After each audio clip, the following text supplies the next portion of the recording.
Hello class, my name is Frank Gardner, and I did my research paper on the First Amendment and the struggles of panhandling. First we're going to start with the definition of panhandling, or better known as begging. The definition of panhandling by the United States Department of Justice is split into two subcategories, passive and aggressive. Passive is a kind of panhandling you will come across most frequently. Often people may feel too embarrassed to beg for money, therefore they will just sit with a cup in front of them, hoping someone will throw a coin or two in. Some of the issues with passive begging is that they can end up cluttering the streets and sidewalks, and it's kind of unsightly for the city. It takes away some of the allure. Aggressive panhandling is a kind of panhandling we try to avoid. In many states, it's been outlawed to panhandle aggressively, and it's encouraged for citizens to report aggressive panhandling if they find it, if they come across it.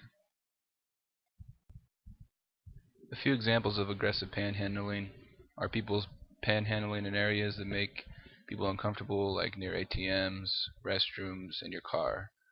Another example is someone offering assistance, like washing your car when you come up to the stop sign.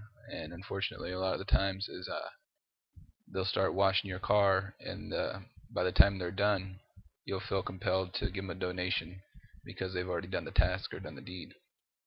Another example is, say you're at an ATM or you're in a foreign country, or there's foreigners in your country and they're trying to utilize an ATM machine and they don't know exactly what to do, so somebody comes up and tries to offer them help, and then they ask for something in return as well, like some coin.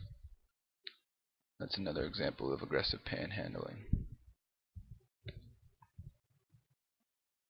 Okay, there have been many attempts to put limitations on one's ability to beg. In Raleigh, North Carolina, you are only permitted to panhandle between the hours of 8 a.m. and 8 p.m., not within 100 feet of an ATM and 20 feet within any business entrance, restaurant, or bathroom. In San Diego, they simply prohibit aggressive begging, and again, it's encouraged that you report any aggressive behavior to San Diego Police Department. But the question that arises with any kind of limitations on one's ability to beg is, does placing restrictions on begging violate the First Amendment, freedom of speech?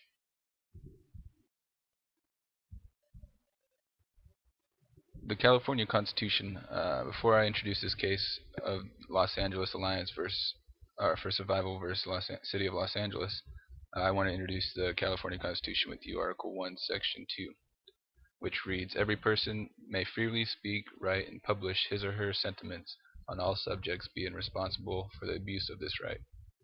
A law may not restrain or abridge liberty of speech or press."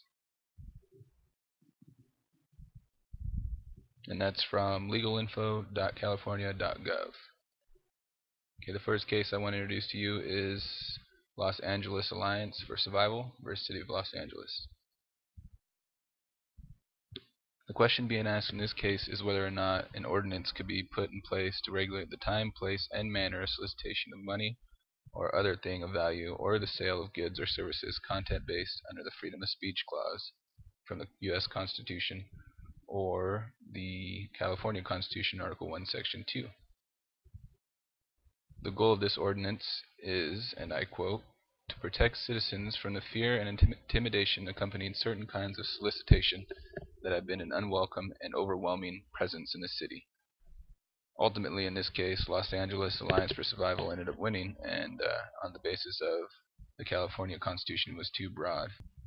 Another topic I'd like to introduce before I move on to the next case is the principle of utility, which we dealt with earlier in this class, earlier in the semester.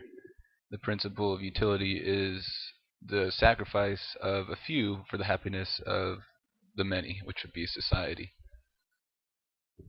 And the question is, does eradicating panhandling altogether, is it better for society as a whole,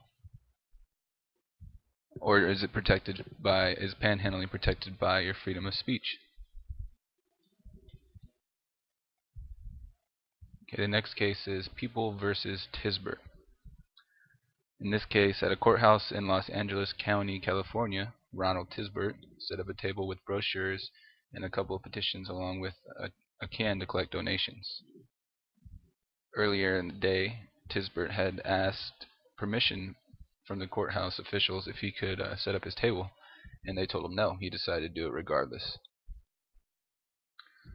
So guests of the courthouse came through, and Tisbert approached them and was asking them for donations and asking them for signatures and whatnot on this on specific cases or propositions.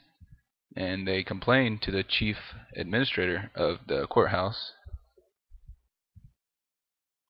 and then the chief administrator decided to call the police on him, so he got arrested.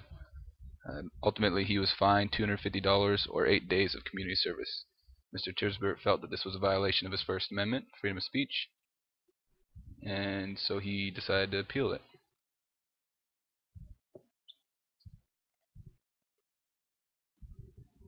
And he did so successfully.